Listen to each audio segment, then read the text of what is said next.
It's December 8th, and it's a Monday, which means it's time for BloodHorse Monday. My name's Louie Rabaut alongside Sean Collins. Thanks for hanging out with us here. Start your horse racing week the right way on BloodHorse Monday. Sean is back from the Arabian Peninsula. We'll get into that later in the show. But Sean, a quick recap of your trip, good or bad? A letter grade for the trip to Abu Dhabi. How about that? I'd definitely give it an A. I'm giving a little desert time. Back an F because I went from 80 degrees in the desert with the sand to 20 degrees with the snow here in Louisville. So quite a change over the last couple hours, not to mention my extended 7-hour stay in the Chicago O'Hare Airport yesterday as well. So, but yes, the trip to Abu Dhabi itself, I'd give that definitely an A plus. Good stuff there for sure. Make sure you stick around later in the show. You'll hear from Bob Kieckhefer as we get ahead of some of the great stuff happening at Hong Kong, and the Hong Kong international races are Saturday night, man. To watch the clash of local superstars there in Hong Kong and international raiders coming in. It's Romantic Warrior, it's Kai Ying Rising, and it is Soul Rush. It's Santano Rev. Man, what a great lineup for you.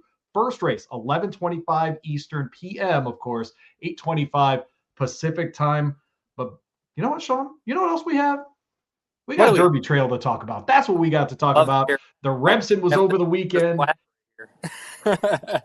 We always make it about the Derby around here because Sean is on this show, and a man who is always willing to give us his time on this program is Brook T. Smith. He joins us here on the program. Appreciate him always jumping in whenever there is occasion. And Brook, I have to say, it is remarkable how often you're in a good mood on this show because your horses are doing good things. How are you, friend? Yeah, still trying to figure out what's going on here. I mean, look, Sierra Leone is still very top of mind, and I'd like to say that his book is filled up remarkably fast. Good. And he's starting the next part of his life, and it should be a good one. And then, you know, the way it works is I've made these great friends with the lads. Clearly their success and their history, everything speaks for itself. You know, the arm was put around my shoulder pretty quickly after Sierra Leone started running off the screen. But also happily, right? That doesn't guarantee an invite back again. And so the last couple yearling sales cycles, we went in and we purchased together again groups of colts. The class, let's just call it, that has Paladin. I think we bought 8 together between Fasig and Keeneland. It seems like Fasig is a leader in the clubhouse, especially with Paladin coming out of that same sale. And then this last year, I mean, if it's working, why not go more? And so I don't know how many yearlings we ended up with, but it is working. There is a system, there is a method behind the madness. I guess madness if I'm included, but yeah. So here we are again, just like catch your breath and bam, Paladin. What a run in the Remsen, huh? Yeah, wins by a couple of lengths there. Did Paladin at Aqueduct? You win the last Remsen at Aqueduct. Was that meaningful for you? Of course. I mean, I'm a sentimental type of guy, and I love these old crusty kind of racetracks that have been around a long time. I mean, they were the foundation of a lot of the stuff that we enjoy today. You can look at Pimlico. You know, there's tracks like Hialeah that are gone. Throw Ellis and a few of these others in there. Aqueduct. I like being down the first floor and the second floor, just kind of watching the locals. You know, it's going to be a bit bittersweet for them. I mean, I don't see them trekking over to Belmont and getting into the new and glitz as much, but there's some serious race fans there. Yeah, hopefully they do. I hope you're mistaken about that one and they do make their way over to Belmont. But hey, this is one that, you know, comes in on a one run in Paladin. What was the conversation like with trainer Chad Brown about trying the Remsen after the maiden special win there at Aqueduct? Well, I mean, that's kind of the progression of the course. You could look back to Sierra Leone, same kind of, you know, wins a maiden and then is in the Remsen and a big duel at Dornoch. And then from there, you know, to Florida, and then maybe a very similar path if everything continues to go well. Paladin was one that was being talked about for sure. Gun runner, well bred, obviously good looking. And he ran a big first race. He actually ran a bigger first race than Sierra and some of these other colts that have gone in the Remsen, figure wise. And different running style. One, it'll be a lot easier to watch, at least for me. He likes to be up near the front and rate a bit.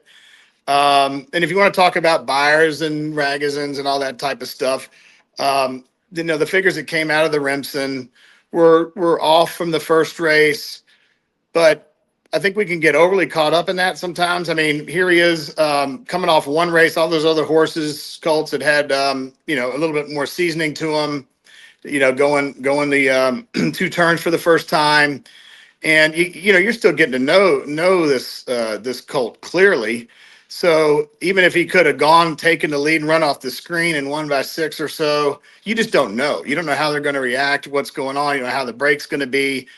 Flavian did a great job, settled him in, laid off a couple horses that were getting after it. And, he had to kind of do the Sierra Leone wide swing. And Renegade's, a serious colt. There's no question about it, as well as several others in that field. It was a really stacked field. And there'll be others that maybe didn't finish first or second that we're going to be hearing about, I'm certain. But he did everything right. And it seemed to be, moving to his best at the end, which is what you want to see. It seems like he can run, I wouldn't say all day, but, distance isn't going to be a problem. Definitely has tactical speed. And I think you could tell that he had a lot left. So he'll get a break in South Florida and very likely follow the same trail or trek as Sierra Leone with the Risen Star and the Bluegrass. But, one day at a time. He did come out of the race well. He threw his shoe again, which is kind of odd. I don't think there's anything that's unique about his feet or obviously the blacksmith, the farrier is putting the shoes on, knows what he's doing. So it's just kind of another random thing. Not ideal, but I think, for him to run as well as he did, even with that happening, is another testament that he could be exciting. Yeah, well, it definitely sounds like it. And the Remsen has been such a good predictor of success, especially in recent years. And I think part of that's probably that chance to run a mile and an eighth. A lot of these other 2-year-old races that we see at this point in the Derby Trail, we don't always know whether or not these horses will be able to stretch out to those distances.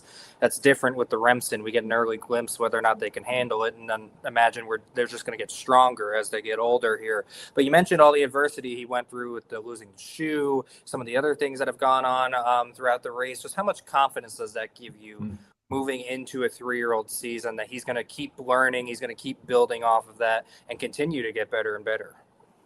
I mean, it's pretty easy to be excited about him. We were in the paddock before the race.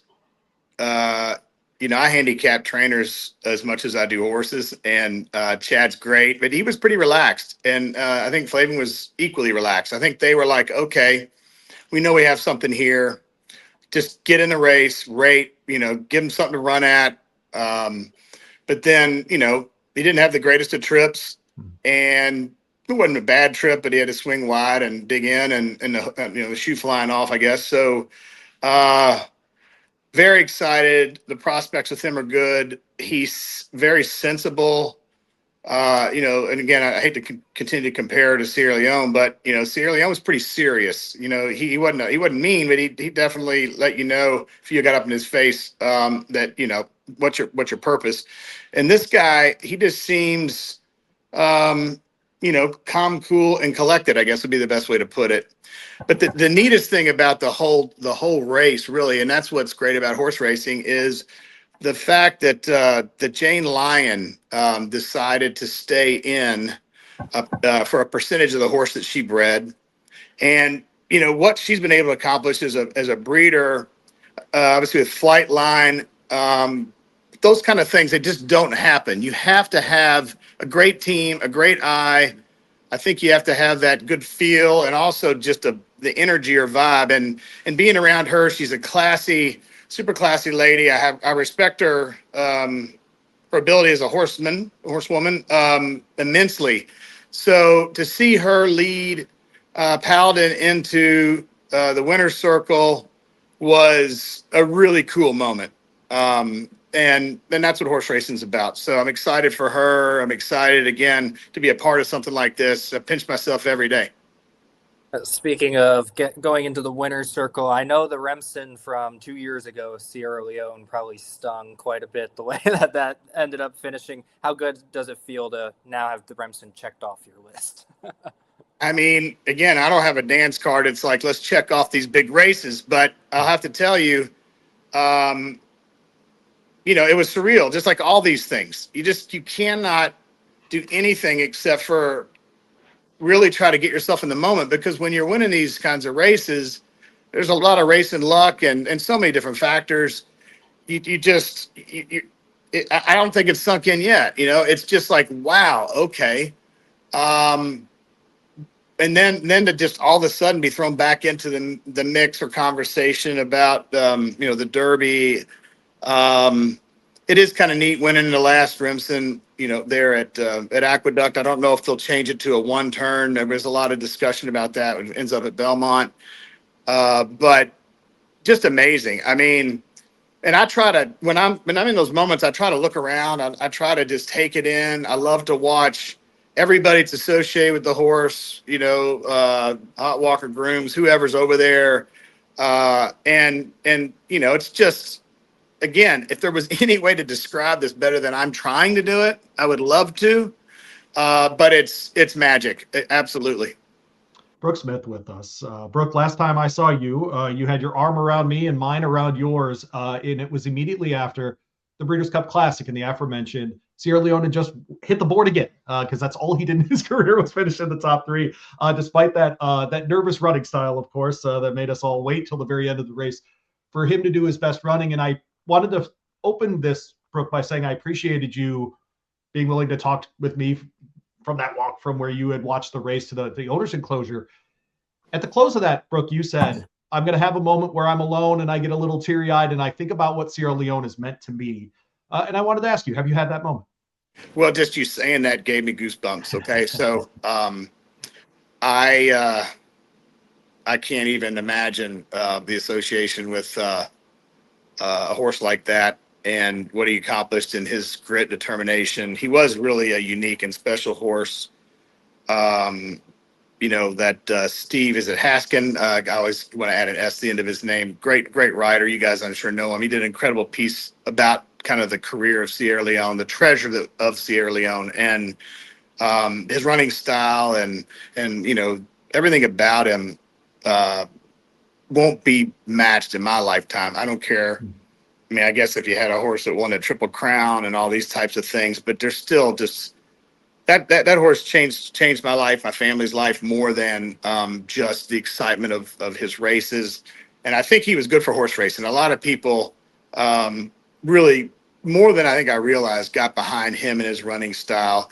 And then to have those other horses stick around for their 4-year-old season. And I hope that's a trend as well. But yeah, I've had some moments as it relates to him. When I went over to Ashford and saw him for the first time and just looked at him, and I hope you guys get the opportunity. Sean, I think you may have had a glimpse of him recently.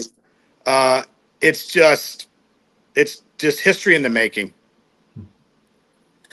Well, you mentioned the impact that he's had on your life. He's also had the impact on quite a few other lives as well, especially those on the backstretch at Churchill Downs. He was part of the Purses for a Purpose program, which you're a big supporter of, for the Backside Learning Center. All the great work they do, kind of helping all these backstretch families get adjusted to life here in the United States. Why is that an important program for you to get behind? And then I'm certain Paladin's going to be part of that as well, correct? Absolutely, yes.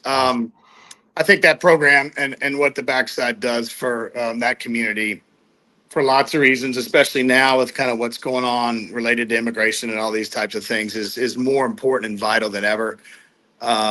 We just don't experience looking over our shoulder and worrying about things the way that community does. And so if in some small way, you talk about putting your arm around somebody's shoulder, if there's a way to support a program like Purses for a Purpose and just throw a bit more into the kitty, to hopefully create some programming and makes life a little bit easier for those folks that live a tough life because of their passion for horses and horse racing.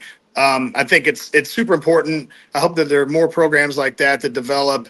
I mean, the industry has lots of money right now. People are spending, record levels on purchasing horses, and we have to keep that spread around and keep the playing field, elevate those that get forgotten, all that kind of stuff that I've said before. And if you ever get a chance to go to the backside at Churchill, really anywhere, but Churchill, because I'm here in Louisville, their fundraiser is great. The families are there, the stories.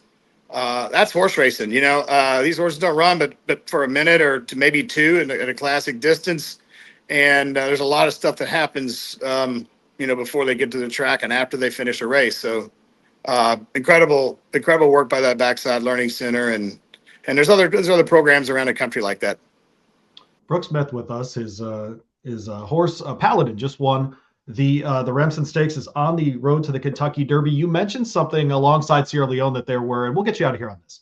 Alongside Sierra Leone, there were others that came back for their 4-year-old seasons. And you, Brook, are more than just an owner. You're a fan of the sport. When you hear that Forever Young, that journalism, horses like Chunk of Gold are going to be back for their next seasons, it's got to give you some hope that we're going to see some of these older horses in the handicap division. Yeah, I think so. Winning the Derby is a big deal. Like if you're fortunate enough or having a big Derby run and winning a few of the preps. But I believe there's a lot of good sires out there too. So it's not just about the sport, but these horses, they need to make themselves. I mean, winning the Whitney for Sierra Leone, I think was a big deal. And coming back and finishing second in the Classic to an incredible Forever Young race. Yes. I mean, that continues to develop his body of work. Now, there are horses, obviously, that can't withstand the rigor of that, and they need there's decisions that have to be made because of their potential as a sire. But hopefully that's a trend that we'll all see. Super excited to have the Breeders' Cup at Keeneland. And then Belmont. So, there's lots of reasons why these guys should continue on. And, a lot of folks, the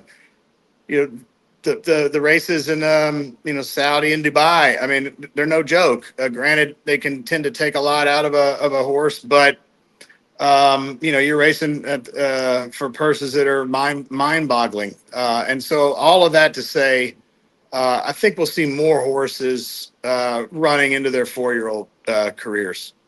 I lied. We're going to get you out of here on this. Sean loves hats. Do you have a Paladin hat for him yet? Just you wait. I can promise you, there will be Paladin hats. I'm sure. I know you, Brook. I know. Yes. Yeah. I sent a whole bunch of the Sierra Leone hats to the gate crew up in New York, and when I was in the paddock, they were like, "Hey, buddy." And I'm like, get ready for the Paladin hat, boys.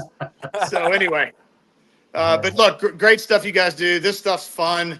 It's always exciting to watch other people talk about, their relationship to the sport. And you guys are soon to approach your 1-year anniversary. You're old hat at this podcast stuff. So good job. Thank you, Brook. And thank you for being part of it. We mean it. And hopefully we got a lot of reason to talk to you in the spring. Yeah. Hats on deck. All right, there you go. Get the hats from Brook Smith. They're, of course, part of the ownership with Sierra Leone this year and Paladin moving forward as well, and many, many other horses, and hopefully a guy that we have to interview when we get to the Derby draw. Brook, be well. Have a good rest of the week, all right? Yep. All right, Brook Smith. There you go. Is he the guy we've had on the most that isn't Frank Angst? Is that what's happened on this show now? Are we doing that with Brook Smith? Is he the one? He's been on a couple of times. It's either him or Aaron Wellman, yeah. Yeah, Wellman. Yeah, that journalism, I'll tell you. I got nothing against journalism. Brooke thought he could get rid of us, and then he accidentally got another good horse. So now he's stuck with us for at least a couple more months. So. There you go. Hey, man, I run into him and Jason Worth at every Derby draw the next 10 years or something. I'm good. Like, that sounds great to me. I'll take all of it for sure. We're going to see some competition now. Who can stay in the Derby for more consecutive years, Brooke or Jason? Spectacular. I think that's a spectacular wager that could be put together over the years that could benefit the backside learner. So I'm just saying that's something that could be done. I'm putting it out there. There you go. So we can have all these great guests on this show. Really appreciate Brook joining us here on BloodHorse Monday. The Remsen itself, though, I mean, there's no mistaking the performance, Sean. It's as good as it was this weekend. Yeah, it was a legit performance, and to think that he lost a shoe during that too. And so I'm sorry how good he is. What I really liked from his performance was as they were going around the far turn and the other horse was making that big move on the outside, I liked how he sat. He kind of got backed up a little bit, but he still stayed relaxed and then pointed to the outside. As Brooke said, that Sierra Leone kind of patented wide swing into the stretch, which I guess we're going to have to officially trademark that name or something. The Sierra Leone swing, something along the old SLS. That's right. Yes. But that I liked that he was able to kind of sit. He was going to take the dirt. He was able to make that move to the outside and then kick on down the stretch without a shoe. Hopefully he'll keep all those on in the future, or maybe it's good that he's losing them in the races. Maybe that's helping him out somewhat. But I thought we had shoeless Joe Jackson. Do we get shoeless Paladin? I think it's a real question. I think all of us should debate it. Is shoeless Paladin better than shoed Paladin? I don't know. Maybe it is. But I appreciated Brooke also saying, I know these farriers know what they're doing. So it's just obviously something going on with the horse. Yeah. Yeah. Well, save shoeless Paladin for one of his kids. Oh man, that's a great point. Who's the dam on that? Who's the dam on that kid? Right. I mean, what's the dam's name that we get to shoeless? Who's the famous mare running that we'll have to come up with that. All right. Maybe comment on YouTube for us, folks. That'd be great. Yeah, right. Exactly.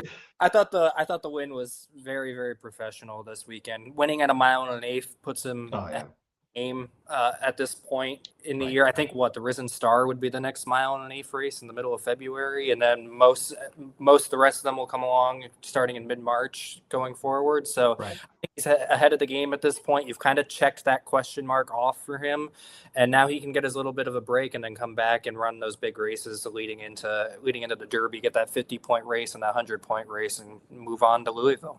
It was interesting to hear Brooke talk about too the route that Sierra Leone took to the Derby and trying to replicate that with Paladin. I'll be interested to see if Brown just wants to do, if Chad wants to do something different that way, where hey, maybe the horse for course at Aqueduct, maybe you go the Wood Memorial route, and it just makes sense for that horse as far as qualifying for the Kentucky Derby. But hey, look, if he's talented enough, it's probably not going to matter where he runs, right? If Paladin turns in another performance like that, whether it's Fairgrounds, Keeneland, or wherever, he's going to be fine.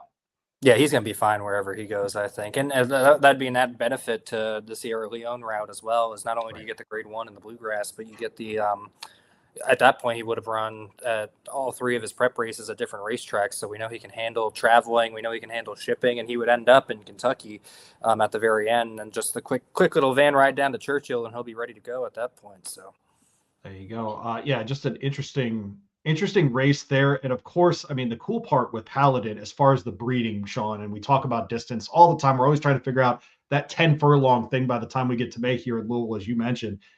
The gun runner on the sire side, you get Tappet on the dam side. I mean, Sean, when you talk about trying to set up a horse breeding wise for this kind of spring, this is it. Yeah, he's got the pedigree for it. Gun runner, we all know how great of a sire he's been. It'd be great to see him have a horse that could win the Kentucky Derby. Obviously, Sierra Leone got very, very close a couple of years ago, but it seems like right now. It kind of seems like it's him and not this time. Which one of them is going to end up getting that Derby winner first? I think, or is Into Mischief just going to keep rolling? We'll find that out. Well, but with all the success that those 3 stallions have had recently, did you bet on the sire future wager at all? Did you put your money behind any of those guys? Because it seems like those are kind of the big 3 to watch right now. That's a great question from you. I am not a future wager dude. That's just not I have a hard time, if it's not the stock market, tying up my money that long. I think, Sean, I'm just so used to put money down, walk outside, wait 3 minutes, race is over, get my money back. I think I'm just so used to that I just, the future wagers, I'm not cut for that at all in this case. But I think you're right that those are the 3 for sure. But you're right. There's the Into Mischief, by the way, it's a ridiculous how good that number's been and how good the line has been. But I think those are the next 2 for sure. Yeah, and it's going to be, we've seen them check off so many, both Gun Runner and Not This Time, check off so many boxes as far as what they've accomplished so far. Getting that Kentucky Derby winner this upcoming year would just be another step forward for them. In the Demoiselle, we saw a Daughter of American Pharaoh win in Zany, almost a carbon copy, frankly, of the path to get to this race. One race sprinting at Gulfstream Park, goes ahead and does the 2-turn thing at Aqueduct. The New York track, of course, to the Kentucky Oaks is very convoluted. 1 1/8 now. We'll go back to a mile in the near future on that trail. But I mean, I thought Zany just as good as anyone this weekend. Yeah, and you could see she kind of drifted in a little bit when she got into the top of the stretch, but then she rolled from that point forward. So as she figures it out, she's definitely going to be one to watch. And she's already run the Kentucky Oaks distance now at that 1.8 with the Demoiselle. So you don't have to be concerned about that at all. It's even less of a concern than the 1.8 for Remsen leading toward the Derby, because this is the actual distance that she'd be running. So I think she moved herself to the top of the list for me, with just how impressive she looked winning. Pletcher can get a filly to the Kentucky Oaks. I'm very not worried about Todd Pletcher, the Kentucky Oaks. That's exactly right. Daughter of American Pharaoh there. Uncle Mo on the dam side. So should, again, 1.125 will be fine the rest of her career if she stays healthy there for sure. He's Sean Collins. I'm Louie Rabaut. This is BloodHorse Monday. I want to bring in our friend and editor Frank Angst for this portion of the program. Appreciate him jumping in with us today. And Frank, good afternoon to you. Any reaction to the conversation with Brook, or any reaction to Paladin's run in the Remsen? No, I guess we can credit ourselves. We did call him the most likely winner, and we said Balboa was the best long shot bet, and he held on to third, I believe, and gave her thrill there at the top of the stretch when he opened up a little bit. Some pretty good handicapping despite not having Sean last week. Yeah. But, it was a less good-looking show, but it was a better handicapping show. So it's a trade you got to make. Frank. It is what it is. Frank Angst, of course, our editor there at BloodHorse. Find his work at bloodhorse.com. Of course, you can find him in the magazine as well. We'll tell you how to get that later in the program. But Frank, you are interested in a conversation about prediction markets, and this is something on my general sports talk radio show that we've had to have a lot of conversations about, and there are lots of different companies trying to get into the space. I've talked with people sort of behind the scenes. Everybody's kind of ready to jump into these kinds of markets. Can you tell people what they are and why they might affect horse racing? Yeah, so we were at the dollars and cents column, looked at prediction markets 2 weeks ago, and we're going to look at it again because there's a lot going on right now.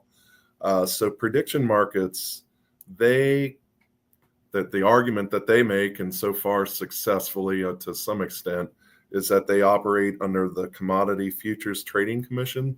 Yep. So they're basically saying that a wager on typically U.S. and world events, they're saying that is a commodity that they're trading. That's the argument they're making, and that's how they've been able to operate on some level. So they might say you can bet on if the Fed's going to lower interest rates or raise interest rates. And people take both sides of that. You can offer either side of that. You can play the role of the house, basically, and offer odds either way. So, that's attractive to a lot of numbers-oriented people. The concern for horse racing is, let me start there. The concern for horse racing is that these markets don't return anything to the sport. Right. I mean, in horse racing, the economic driver is wagering. So 2 weeks ago, I looked at First Racing, they were thinking ahead, and so horse racing also, there's also offshore betting outlets in horse racing, unfortunately. These are outlets that are generally located offshore, hence the nickname. I think they're all overseen offshore, or claim that the oversight is from offshore. And they take bets, but they do not pay into the sport. So racing, the purses come from wagering on the sport to some extent, and also the tracks. So when a pari-mutuel wager occurs, the biggest two groups that get money are the purses and the tracks, the horsemen and the tracks. So when there's an offshore bet and that money is bet in that arena, that doesn't benefit racing. So any dollar that's bet offshore is a loss of $1 from the pari-mutuel market or any other regulated market, which we would like to see maybe horse racing offered on sports betting, the house odds type of thing. If that was done, we would only support that if that was done to support racing. Like that would have to be contractually hashed out. So anyway, the good thing that First Racing did is they took the offshores, one of the offshore companies, which we're not going to name because we don't want to publicize them in any way because they are not a friend of racing. They went and took them to court. Well, this group never bothered to show up because who knows what kind of trouble they would get in if they came on the shores of the U.S. And First Racing won the case. And, I mean, the judgment was for more than $3.6 million. Wow. Was First Racing and that was just for Santa Anita and Golden Gate. So that tells you, just like that was the judgment. It's very, very, very doubtful that they'll ever see a dime of that, because these groups are operating in a gray area to begin with. But the good news is they have that in the pocket, and the judge found in their favor under the Interstate Horse Racing Act. So simulcast wagering, as we know it in the U.S., the licensed simulcast wagering that benefits the sport, it operates under the Interstate Horse Racing Act. So the thought is racing has this decision in its hip pocket now, and if prediction markets want to move in more than they already have, racing can take them to court and say, hey, here's a decision where a judge ruled you got to respect the Interstate Horse Racing Act. Very much cutting it down to what there's more technical legal jargon than that, but it's a decision that was found in favor of the sport and found in favor of the Interstate Horse Racing Act as a way of licensing the sport and ensuring that wagering on the sport benefits racing. Also in that story, so Tom Shignell, who is he consults for the Hong Kong Jockey Club on integrity issues, as we're talking about their racing some. He spoke at the International Federation of Horse Racing Authorities Conference, one of the biggest type of things, discussions on horse racing every year. And he pointed out that, the prediction markets very much are a threat, and they're already betting on U.S. racing. His estimate was $1.2 million was wagered on Triple Crown outcomes this year. So it's already a concern. And then my follow-up today is that, there's quite a few court cases going on. Racing's not the only one that's concerned. Sports betting sites are concerned. States are concerned because that's right. They benefit from the sports betting. And if a group just says we're going to have similar betting and not pay into the states, then that's obviously a problem in Native American tribes, who of course are in the casino business. They are also concerned. One of the cases recently, the judge seemed to be leaning toward finding against these groups, especially on sports wagering. But really, we'll have to see how a lot of these are going to be key decisions, and could even go to the Supreme Court before it's decided. But it's also a little bit of concern of DraftKings and FanDuel, which have been very much friends to the industry on a lot of things. They now are moving into this market as well, which that's concerning for sure. He's Frank Angst, BloodHorse.com, for everything he's working on, including his dollars and cents columns. Easy for me to say. But Frank, these prediction markets themselves, is there a way you think to integrate them into the sport? Because, for example, when we went to the Haskell this summer, we talked with Dennis Drazen up there. He talked a lot about fixed odds and how he thinks with younger bettors who are in the sports wagering space, it just translates better for them. It's a language. So I think the sports wagering can be integrated, because all the parties involved can sit down and come up with a plan that works for all the parties involved. I don't think so at prediction markets, because I think, I'm still discovering more every day about them. Yeah. But to me, I think one of the reasons they work is they're not really sharing the profits with anyone. Got it. Like they're not. Right. There's no cut, so they don't. Yeah, the sports betting is very much on some level. I would say they're very much partners with states on a lot of ways. Like they're very much bringing money in the state coffers, and states oversee them. This group has just picked out who they say their regulator is, and they're not benefiting any of the groups that they're taking wagers on. The NBA doesn't. If they have a wager on who's going to win the NBA title, the NBA doesn't benefit.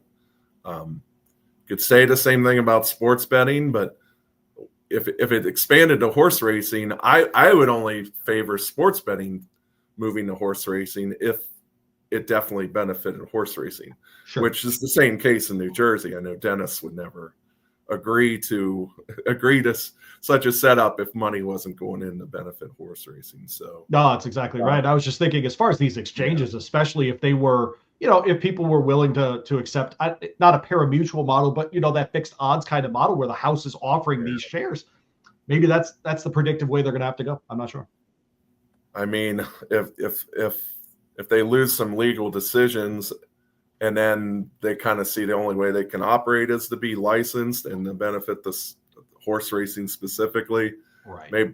Maybe something, but that is so far down the road that I mean, they're really kind of taking the approach of, we're going to do what we do and we're going to fight you in court and we're just going to make the argument that we're legal. It's hard to imagine sites like that are just going to do a 180 and say, okay, we're willing to pay you this much money for your signals.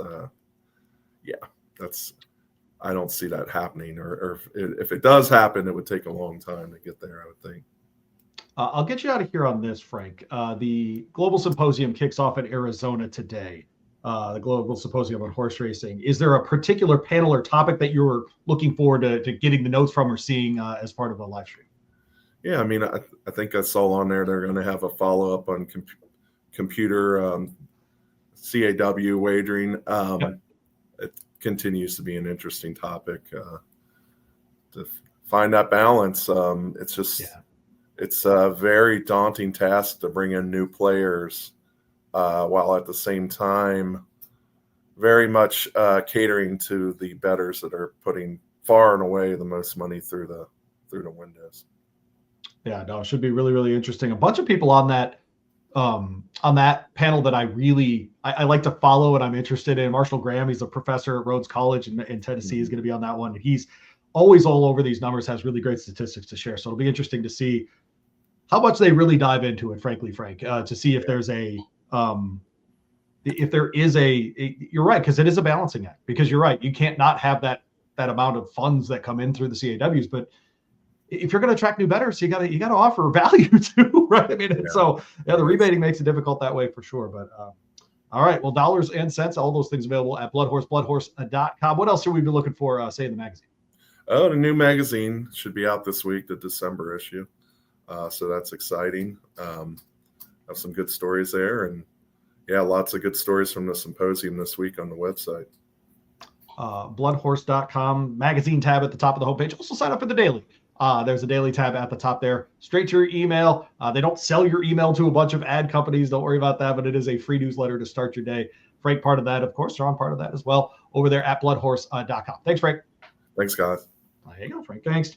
In the prediction market world, Sean, I'm going to guess, since you are Mr. Pari-Mutuel, Dr. Pari-Mutuel, if you will, since you seem to have graduated. Oh, did I get upgraded to You're just such an ardent defender. You don't know anything about prediction markets, do you? No, not really. Okay. So essentially the idea is you put an idea out there, you put a value on it, and then someone decides if it has value or not. They're essentially trying to trade these as stocks, essentially. So someone has to own it. You have to buy it from them. Yeah, this kind of thing. And so they're trying to make that kind of argument. And Frank's right. They're essentially using a product that people have to put time, money, effort, etc. into, and not having any ramifications for it, right? So like, it's one thing to do elections and have that out there. I don't know if someone should make money on elections. They probably shouldn't. It's probably not good for us. Probably not good for us as a democracy to have those sorts of things happening. But frankly, within horse racing, it's very difficult, as Frank described, because if you don't have those feeding into some kind of pari-mutuel system, outside of the fixed odds thing, like what they have in Monmouth, I don't know how else you could do those kinds of markets, and it would have to be the house that sells those shares. And so that part, I think, is very difficult. Yes, definitely. And we need all that money coming in on the wagering side for racing. Everything, literally everything. Yeah. We just need everything to be able to filter the money into the purse structure that will then, help generate for the horsemen. That's the main thing there. So that's not happening. Gotta fix that. I'm really looking for. I agree with Frank, by the way, on the CAW panel at Arizona. I very fascinated to see what gets asked and what gets answered in that thing, because I wish people would just be as transparent as possible about it. Like, tell us what percentage of funds comes from where. Just tell us. Okay, you're all regulated by states anyway. Just tell us the numbers. I mean, and it just, I the all sources handle thing and all this stuff. It means nothing to me if I don't know what the rebates are. It means nothing to me. Oh, okay, $100 million. Sure. What does that mean? What's your actual takeout? All of you complain to us that you don't get enough subsidies. You don't get this. And I don't know what the takeout rates are for every bet that comes in. Okay. Falls on deaf ears with me, man. I don't know. And so just, if you get your butts kicked by the prediction market and you don't tell us what's going on with CAWs, I got nothing for you. I really do. I got nothing for you. So I hope they figure it out and they get it together soon. I'm sorry. Are they offering a phone line for that panel so that way you can call? You can comment in. They have that available at the website and all that stuff. You can ask questions. When is that panel? That one's Wednesday, I think. Time you'll be busy? Yeah, when is it? Oh, Wednesday. Yeah. Wednesday? Okay. So I'll be on what Louie's doing on Wednesday. He's sending in questions. And I like a lot of the people on that panel. I want to be clear, but give me some transparency on this stuff, people. It would be okay if we got some of that. It's interesting. We had a kind of the claiming crowd. We had Eric Camelback on. I've talked to him, in other media spots, and he said he learned early on in his time. This might have been back in Delta Downs or something, that if you take care of two people, you take care of the sport. And he said if you take care of owners and you take care of the bettor, those are the two sources of funding for the sport. Yeah.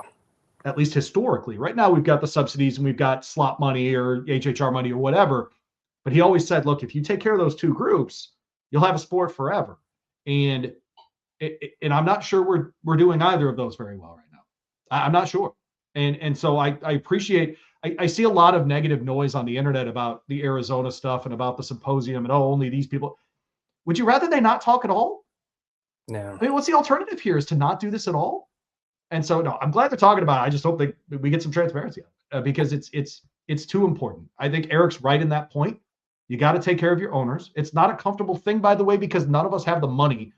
You and I, Sean, we can't just go buy Sierra Leone. We can't just go own Paladin. That's not something we can do, right? And I'm picking on Brook on purpose here. It's okay. I like. Well, we're not at that level of Brook yet, where he's just going to gift us one of his horses. Here's Paladin. No, we're not at that point. But come on, you're cut off. But if you don't take care of those two groups, I don't know what we're going to do in the future. And so hopefully they'll go ahead and do that. All right. So you and I had some fun this morning, and I am very excited. And I made a decision during the interview that I need your approval on right now. Sean, are you ready? Okay. We need more Bob on this podcast. Whether it's E-Halt or it's Bob up there in Chicago, Kieckhefer. Like, if I don't care which one or both. Oh, do we do an all Bob episode of this show? I just need it all. I need all Bob, all available to me. Just many parts of the Bob thing on this program. But we talked about Bob ahead of his. Let's have both Bobs host the show. It's so we won't even be here. We'll just let both Bobs. I'm actually with you. Kieckhefer, get the keys to the podcast for a week and see what happens. I got shushed by Bob in the Keeneland press box once, which is still like a top 3 moment of my career. It was fantastic. Yeah. Ironically, I was talking to Andrew Brown, who's a big Hong Kong fan. We're going to talk Hong Kong with him again. Big races this weekend. Go check him out at the Hong Kong Jockey Club. The Hong Kong Cup, the Hong Kong Sprint, the Vaz, and the Mile are all this weekend. The races are here, and they are this Saturday night. Watch the clash of local superstars and international raiders like Romantic Warrior, Kai Ying Rising, Soul Rush, and Santano Rev. First race, 11:25 at that night. So excited to have Bob on the program here. Joined us from Chicago. Anything stand out besides the plushie talk, Sean? Yes. If you've been following along for a couple of weeks, we have a little more plushie talk here. We can't talk about racing over there in Asia without talking about the plushies, apparently. Totally agree. But no, this is going to be a really good weekend of racing. Yes. Romantic Warrior and Kai Ying Rising have just become superstars internationally. And I was actually, when I was in Abu Dhabi this past week, and there were a couple other members of media from around the globe there, I was talking with one of my friends from Australia and New Zealand, which Kai Ying Rising is a New Zealand bred. Yep. And so very, very big deal, the success he's having to them down there. But I mentioned to him, I'm like, it seems like we in America right now are almost paying a little more attention to Hong Kong than I feel I like agree. because of those two horses, because Romantic Warrior and Kai Rising have been so dominant out there, but then they've also carried that internationally when they have left as well. Kai Rising coming off the big win in the Everest in Australia, and Romantic Warrior doing what he did, even though he didn't win, coming off what he did in the Middle East, that big race against Forever Young in the Saudi Cup, that big race in Dubai as well. So, yeah, it's really exciting stuff going on out there in Hong Kong right now. All right. Well, we will ask Sean about the Arabian Peninsula after this, but here's Bob Kieckhefer, who's probably, by the way, on a plane to Hong Kong as we're recording this. From this time was when I originally wanted to have him on. That's why we did it this morning. So he's probably getting on the plane right now as we speak. Well, there you go. Well, safe travels, Bob. Here's our interview with him. All right, continue our discussion of all things international racing this week on BloodHorse Monday with Bob Kieckhefer. Does a bunch of our coverage over at BloodHorse.com, of course, in Hong Kong. International races are this Saturday night. Watch that local clash of superstars with international raiders like Romantic Warrior, Kai Rising, Soul Rush, and Satano Rev. First race, 11:25 p.m. Eastern time. So if you're out on the West Coast, no problem. Just a little primetime racing there at 8:25 as well. Bob K, we welcome him in. This is a long time coming. I got to tell you, I think this is our 45th episode of this ridiculous thing, and we haven't talked to you yet, which is ridiculous. I don't like it at all, Bob. How are you? Well, I'm good. It seems like I've been writing for the BloodHorse for about 45 years, so it's about time I got out after 45 episodes of this show. One episode per year of Bob K hanging out with BloodHorse. That's exactly right. But we bring you in to talk international racing. How did you get interested in international racing? That's such a long story. It goes back. The first race I ever covered as a reporter was the first running of the Arlington Million. So you start at the top and you get interested in international racing to begin with, and it's kind of all gone downhill from there. Oh, it's fascinating. Wow. All right. Sean, did you get to you had to have got to an Arlington Million, yeah? I didn't get to an Arlington Million, but I went to Arlington Park in its final year. So I got like 8 random, claiming an allowance races on a random Saturday that I managed to make it up. At least I have to give Sean credit though. He is such a fan of racing that last year he drove all the way from Lexington to Stickney, Illinois, to see the Illinois Derby at Hawthorne Racecourse, where you can't even see the track from the stands anymore, and then turned around and drove back home that evening. Yes. Sean, that's our guy. That's why he's on this. That's why we're up to 45 episodes of this ridiculous thing, because he just landed off a plane. God, I can't even imagine how long that trip to Dubai was. But of course, that was last week's episode. We're talking Hong Kong this week. Bob Kieckhefer here on BloodHorse Monday. Wanted to ask you about before we get into what's going to happen this weekend. Some of that Japan road to the Kentucky Derby. We've had Kate, we've had Kate Hunter on this program as well. And it talked about that Japanese road to the Kentucky Derby and frankly, the expansion of the races in the Arabian Peninsula as well, Bob. Do you anticipate even more starters from Japan as we move forward? Well, yeah, I do. Japan has put a lot of more emphasis on dirt racing in the last 3 or 4 years. They established a new dirt Triple Crown that's kind of catching on. But I mean, when you see horses winning the big races in the Middle East, and then you see, of course, Forever Young winning our biggest race, it's bound to catch on. And after all, the biggest influence on their bloodlines ever was Sunday Silence. So, it's a natural, yeah. And the Japan road to the Kentucky Derby itself has already been pretty formative in putting together a field. So, yeah, they know what they're doing. Yeah, they really do. Yeah. Satano Voyage won the first step on that road to the Kentucky Derby this year. Is he, from what you're hearing out there, is he a realistic contender for the Derby? Somebody that they're considering, what if he continues on that path, they'd bring over? He's going to have to show that he can go beyond a mile, which might be a little bit of a challenge according to his trainer. So, but we'll see. That horse that won down at Tampa Bay Downs the other day, going 6 furlongs, is being talked about now as a Derby contender. So who knows? Yeah, you never know. Yeah, from 6 to 10, no big deal, right? Easy stretch out there for sure. You mentioned the emphasis on dirt, but frankly, still a lot of very good turf racing, of course, in Japan. Calandigan is targeting potentially the Breeders' Cup Turf in 2026. This is an interesting story, Bob. I went through your piece at BloodHorse.com, and it was essentially, hey, we've made commitments in Japan, but also we don't love how the layout at Del Mar seems to, would affect the running style here. I don't know. Ethical Diamond won the thing, so maybe anybody can win the race at some point. But can you kind of explain what they think they might get at Keeneland instead? Well, yeah, the thing about Del Mar is kind of confused me too, because if you look at the turf track at Del Mar and you look at Keeneland, tight turns, Right. short stretch, it looked a lot similar, but their people said there are enough differences that it would make a difference. But I think the big key to that, and really we want to get Calandigan to come to the Breeders' Cup, is they after he won the King George, they made a commitment to Japan, and if you win the King George, Japan gives you a lot of extra money just to come for the Japan Cup. You don't have to win it; you get like $1 million extra bucks just to come. And if you win, he won a big bonus for that. So, that was kind of on this. But the Aga Khan, he I met him, the late Aga Khan. He passed away in February. I met him when he came to the Arlington Million in 1991, finished third. I forget the horse's name.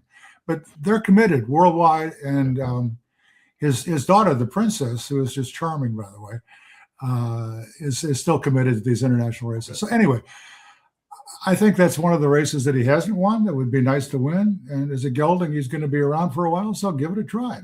Yeah, the Keeneland thing sets up really interestingly. I think we're going to have a huge contingent of turf runners for sure, as we always do in the Breeders' Cup. But Bob, I want to ask the most important question on this show. Calandigan, does he have a plushie or not? Does he have a what? A plushie. Is there a plushie of Calandigan or not? Oh, answer the question. Yeah, what are we doing? In Hong Kong and Japan, they're turfies. Is that what they call them, turfies? Okay, all right. The gift shop is a turfie shop. I didn't see one in Japan. I doubt that. Unbelievable. I doubt that Keeneland is. Well, why doesn't Keeneland do that? They need to. Yeah. Louie, you're forgetting the rule that Kate told us a few weeks ago. He's got to win 2 grade 1s in Japan in Japan. That's right. They have to be in Japan. The King George doesn't count toward the plushie. He's got to come back and win 1 more. Good luck with that. Yeah, right. Hong Kong would be happy to produce one for him, I'm sure. I'm sure that's true. But Bob, we've seen Japan have so much success on the international scene in recent years, but this is the first time an international raider has come in and won the Japan Cup in 20 years. Just what's the historical significance of what he did in that race? Well, I think the significance is that it showed that a foreign horse can come into Japan and win. It's really hard. It's hard in Hong Kong too, because it's a long trip. The tracks are different. They're configured differently. They're uphill, downhill, and it's a big ask. The same thing is true in Hong Kong, as I said. They seem to win 2 or 3 of their races, usually 3 every big race day. So in the sense that it shows you that it can be done, that's good. But we'll keep in mind that arguably the Japanese contingent wasn't the strongest ever this year for the Japan Cup. And Calandigan is a really unusual horse. He's really something. So, it's good. I tell the people at the Hong Kong Jockey Club every year when they win 3 of their 4 races, I said, how do you expect to recruit any more horses to come here? You got to let them win once in a while.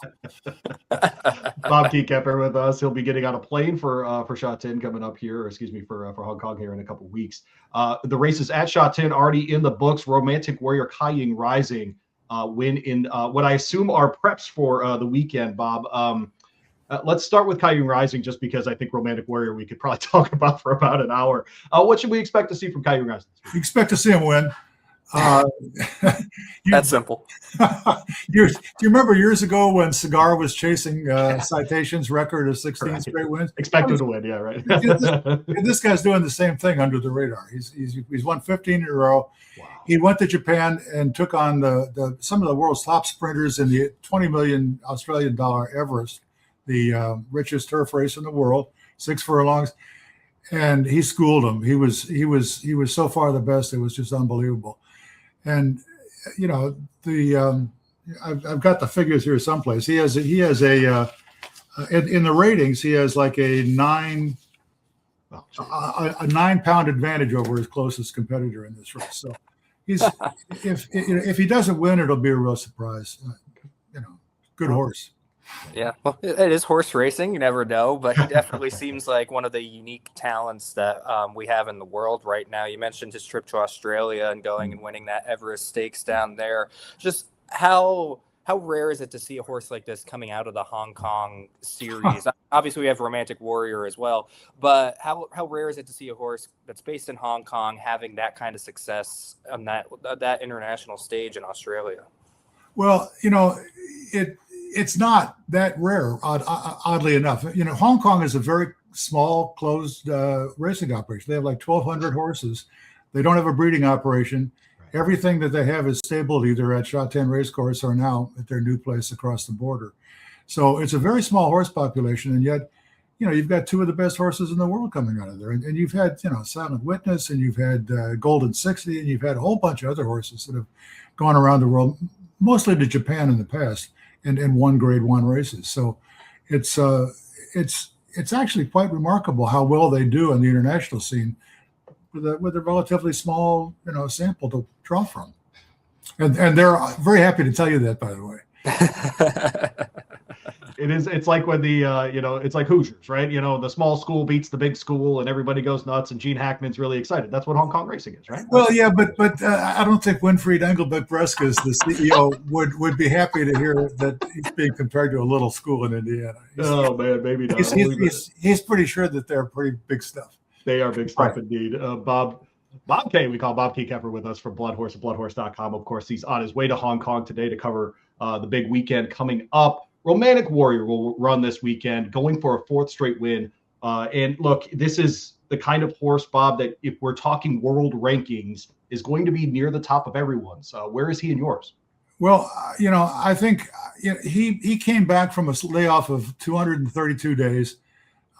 Surgery on one of his forelegs, and one for fun in his last race in the prep race. He's won the Longines Hong Kong Cup 3 years in a row, going for a record 4th, and I don't see anything that can get in his way. Again, like Kaiying Rising, who knows? Both of those races, by the way, have a little bit of a traffic issue. The challenge. It depends a lot on the barrier draw. In the Cup, there's a really short run from the start to the first turn, and if you get caught on the outside, you can have a kind of a challenging trip. And that'd be the only question that I would have for Romantic Warrior. But James McDonald is riding him, and he's just been named the world's best jockey again. He knows what he's doing. He's his regular rider. When he was beaten by Forever Young in the Saudi Cup this past February, people looked at that ride and said, well, maybe he moved too soon, maybe he let him get the outside, maybe this, maybe that. So, but I mean, there's no Forever Young in this race. Well, who would be in this race? That would be, if Romantic Warrior has a bad day, who could we look out at potentially being the horse that would upset his 4-peak bid?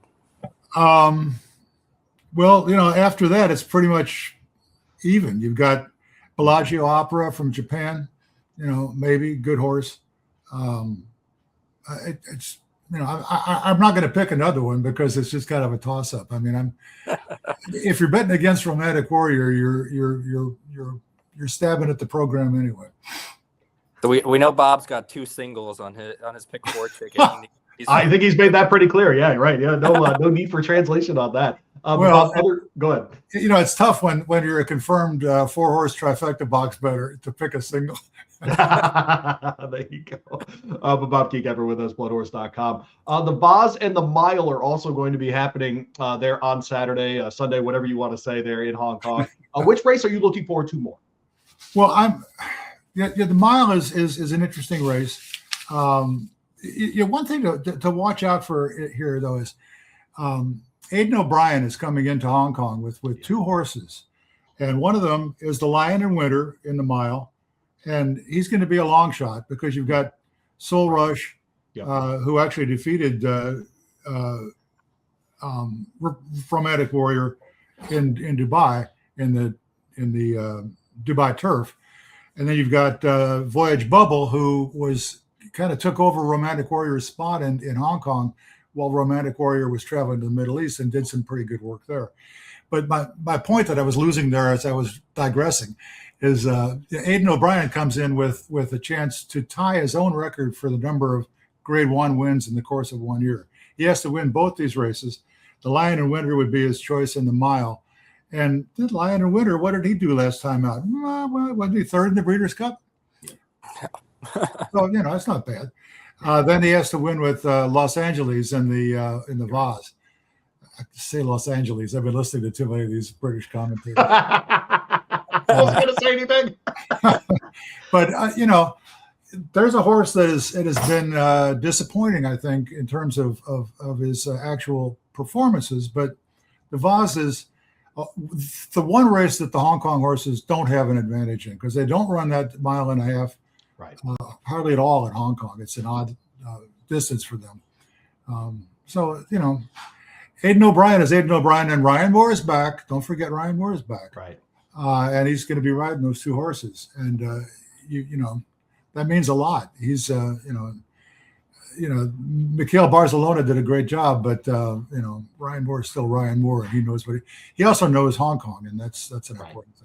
Hey, yeah, by the way, Louie, you mentioned a while ago Shatin, but I would point out that any American fans who are interested in Hong Kong racing, first of all, you got to go. It's really something. It's like no other racing in the world, and that's partly because there are two tracks in Hong Kong.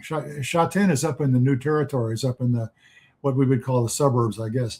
Right. But Happy Valley is like you put a racetrack right down at the middle of Times Square in New York. Yeah, it's surrounded by residential high rises, and they race there on Wednesday night, and it's turned into a real vibe. It's got a lot of young people, and a lot of beer gets drunk, and it's just a really cool. I mean, it's unbelievable. It's worth a trip to Hong Kong just to see Happy Valley. If you're interested in watching these races, the Hong Kong Jockey Club also has some of the most transparent data of any venue in the world. If you go to hkjc.com/English, you can find past performances, videos of all the previous races these horses have run. It's good handicapping stuff. There's also a form guide for the international races available on there. It's good handicapping stuff, and it also makes our job as writers a whole lot easier. Oh, no, we have to work really hard. Come on. This is. Well, you mentioned going out there. When you're at Shatin this weekend, what's one unique thing about the course, one thing you really like that if somebody does make it out to that racetrack at some point that they should be on the lookout for? What's unique about that course? Well, again, you know, it's the setting, I think. I mean, it's you know, you look out and you see hills and green and you know, more high rises, but not like it is in Happy Valley.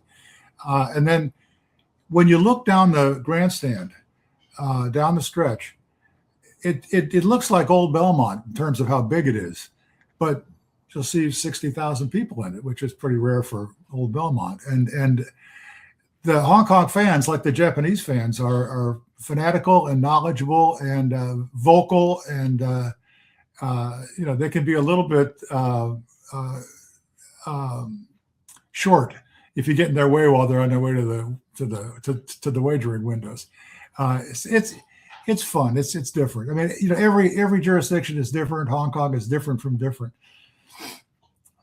I too do not like to be interrupted on my way to cash tickets, so yes, I understand the Hong Kong goer for that way for sure. Well, Bob, safe travels. Thanks so much for jumping on this morning. I know it's an early morning there in Chicago, so we appreciate you very much.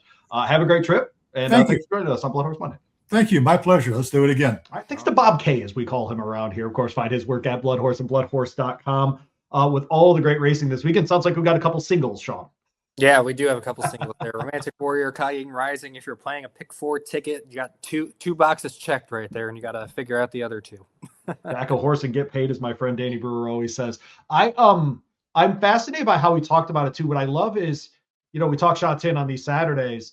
The fact that or on the weekends, I should say, excuse me, but on our Saturdays, the Happy Valley thing of it, just like the comparison to Central Park, the photos are incredible. My wife actually lived for 3 months during medical school in Hong Kong. And she said one of the best things was where they live, they could see the racetrack, and they essentially, it acts as a park in the middle of the city. It's just an open space amongst all these high rises in this sort of remarkable setting of old Hong Kong, old Hong Kong. And so it's fun to hear guys like Bob, describe going to the first Arlington Million. That's how they get into the international racing scene. And then just falling in love with these courses all over the world. And I know you, Sean, you're a guy who loves going to courses. I'm sure you could relate to that in a really serious way. Yeah. Oh yeah, definitely. If you know me, you know how much I love to try to get to as many different racetracks as I possibly can. Just did that over this past weekend. Yeah. Abu. But there's something, and especially coming out of the trip that I just had to Abu Dhabi last week, there's just something about going to see races in other parts of the world and seeing, the differences in, maybe how the racetracks are laid out, or the differences in the way that they conduct the racing, and all those different kind of things. That just really, I recommend to anybody. Bob recommended it there. Get on out to Hong Kong, see what those racetracks are like if you're a big racing fan. But I always recommend to people, if you do get the opportunity to travel internationally, whether it's specifically for horse racing or not, if there is a racetrack nearby and you have the time, go to it, because it's quite an experience to see racing in different parts of the world. And it really gives you a bigger respect for just the sport as a whole, especially what I did this past weekend. Being able to spend a little bit more time watching the Arabians race, and seeing just how important that breed is to the culture out there on the Arab Peninsula, in the United Arab Emirates, and just, seeing how much they revolve around the Arabian horse and just how big of a culture piece that is. And then you mix in the thoroughbreds with it as well, that obviously have descended from Arabian horses. But it just gives you more of a perspective on just how this industry really is a worldwide thing, how this is something that can really kind of help bring people together. There was a quote at the barrier draw from His Excellency Ali Al Sheiba, who's the general manager of the Abu Dhabi Turf Club, or director general of it. And he said one of the benefits of having an event like the President's Cup this past weekend is, this is his quote: "Today we are looking at this place as a platform to get the media exposure, to send the message to everyone globally about our culture, heritage, and how equestrian and horses was part of building our nation." And that's what I think you really get when you go to some of these international racetracks, is it's an opportunity for us to kind of connect over something as simple as horse racing that we do all over the world, but we can kind of in each country put our own little twist on it that allows for people to really it's kind of that invitation to learn about other cultures and to learn about different things when you're over there. And we can all kind of combine in that through the love of the horse, or the love of the sport with racing. And that's what you really get, whether it's Bob going out to Hong Kong, whether it's me going out to Abu Dhabi. Whenever you get the opportunity to do any of these international events, these international races. Sean, something that us dads say all the time is kids will be kids. Mm-hmm. Kids are kids everywhere, right? You travel internationally, kids are still kids. I'm getting on a plane tomorrow to go to Puerto Rico. Kids are still going to be kids in San Juan, right? Like they are here in Louisville. And horse racing is like that, right? You go to these different places, and there's everyone loves horses wherever you are, right? They just do, and they love the racing and that kind of stuff, and the product matters to them. And I always tell the story, one of my very favorite places in horse racing is Clocker's Corner, Santa Anita, because you are under the mountains there, but if you go 10 miles in the other direction, you're in downtown Los Angeles, right? And there's something magical about being almost in that in-between space, between whatever kind of holy place Santa Anita is and whatever downtown LA is, that kind of thing. But I love just standing in Clocker's Corner, cup of coffee, and just people are talking the sport. And then you go to Turfway in the morning, they're doing the same thing. You go to Fairgrounds in the morning, they're doing the same thing. And there's something there's a reason that guys like Bob have been at it forever. And the way that he does it, and there's a reason you enjoy the sport so much, Sean, is because there's something about the barn. There's something about those works in the morning, being around those things, and that does not change place to place. No, it does not, and it does give you that open invitation. You have that common thing to discuss with people. So no matter which racetrack you're at, when you're there on the backstretch or you're sitting in the grandstand during the races, you have that common knowledge source, that common interest that you can start talking to people about, and then that will then turn into learning about each other, different cultures. One of the things that I've enjoyed doing the last couple of years is not only with Kate but with some of the other Japanese connections that come in for the Derby, is just kind of sitting on the backstretch and talking with them about the differences between racing over there and racing over here, and then you can kind of start correlating that into how it's culturally different in those places. You could start learning about that. So really racing is kind of that bridge that really helps a lot of these cultures, a lot of these countries kind of come together if you're in the sport. Synthetic Championships this weekend. Speaking of places in the sport, it is cold in Kentucky. Hopefully they're able to race on Saturday. We're looking at very, very on Saturday that I had last week. Oh my God, it's so cold. I hope that the ground is not frozen for the Synthetic Championships this weekend. And I am consistently amazed and reminded, Sean, of how different Turfway is now than when I moved to Kentucky around 2010. And every race on the card this Saturday will have more than 10 horses in it. Every race will be worth at least $100,000. And they will run 4 stakes races for $250,000 each. The smallest field will be 11. It's just a different world than when I got here, and I'm not mad about it at all. I'm thrilled for it, frankly, because it's not far from my house. But the Turfway thing, how long until one of these is a graded race, Sean? I don't know. If we keep getting some of these good fields, it could be pretty soon. I mean, you saw last year Howard Wallowitz came in and won one of these races as a Grade 1 winner. So he was pointed at. He's back in again this year as well, trying to defend his title. It seems like more and more trainers that typically head south for the winter are starting to leave a barn behind here in Kentucky for the winter to point horses up there at Turfway. And that's the other thing too, is a lot of these horses, you don't really know 100% whether or not they're going to like the surface, whether they're going to like the synthetic. And so it gives you the opportunity to like test it out, see which horses like it, which that leads to the larger field sizes, because anything can happen out there. So even if you have a big long shot, you still feel confident maybe giving it a shot. And so we're just going to start seeing more and more or better horses getting left here over the winter. And I think these races, I mean, if we stay on the track we are right now with these synthetic championship races, you fast forward 5 years. I mean, we could be looking at grade 2s in here. Maybe, I don't know if we'd get up to a grade 1 on the synthetic or not, but here's why I think we can. Yeah. Good for you. This is exactly where I wanted to go with this conversation. No, they have synthetic now in Kentucky. Okay. And let's not pretend that this isn't about money. Kentucky Downs' races are graded because of money. Yeah. When you put up purses like that, you get better horses entered. It's just how it works, okay? If you're running consistently, if you're putting up, okay, so there's 4 races that are $1 million.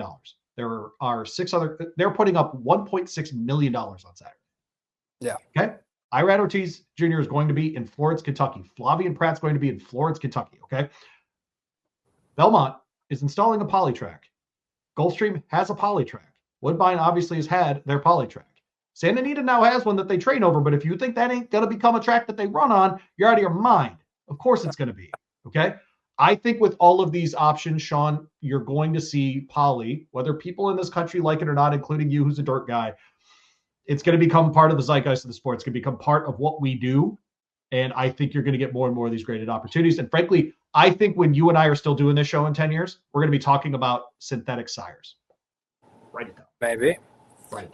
But I do enough money. If there's enough money, you do it. Yes, there is. That's it. If there's enough money, you do it. And that frankly, that's all that matters, is if there's money. Yeah. I do have to say, I thought the synthetic championships got off to a great start last year. No doubt about it. I was up there for the inaugural one last year, and man, did we freeze our tails off or what? Yeah, it's such a good day of racing, and they such competitive races as well, and there were some quick times. I think we saw like 1 or 2 track records get broken or almost get broken, and so it's exciting to see it come back again this year, and hopefully they'll keep kind of building off of it too. I mean, we have the Kentucky Downs meet for all those turf horses. We have obviously the Breeders' Cup, which is such a big championship. It would be nice to see kind of these feature races for horses on the synthetic really kind of blossom into a major event. And Turfway is exactly the right spot to do that at. So I'm excited for this weekend. Looking forward to getting back up there to Florence. Should be a lot of fun. We will be back next week to recap those races. And we're getting deep into it, man. We're getting close to needing to vote on Eclipse Awards and getting close to Malibu. And we'll have the Low Sound Futurity, of course, to react to as well. We encourage you to check out the QR code at the bottom of the screen if you are watching on Spotify or on YouTube for our magazine, of course, BloodHorse Magazine, BloodHorse.com magazine tab. If you happen to be listening somewhere else or don't have time right now to click on the QR code, go check it out later on as well. Tons of great stuff. Get the Stallion Registry if you sign up for the whole year there with BloodHorse Magazine. And, of course, look, the photos are beautiful. Put it on your coffee table and make people jealous. Will I fly back in time for the show next week from Puerto Rico? Find out then. The BloodHorse is dedicated to the improvement of thoroughbred breeding and racing for over 100 years. Don't forget to like, subscribe, and save BloodHorse Monday on all your platforms.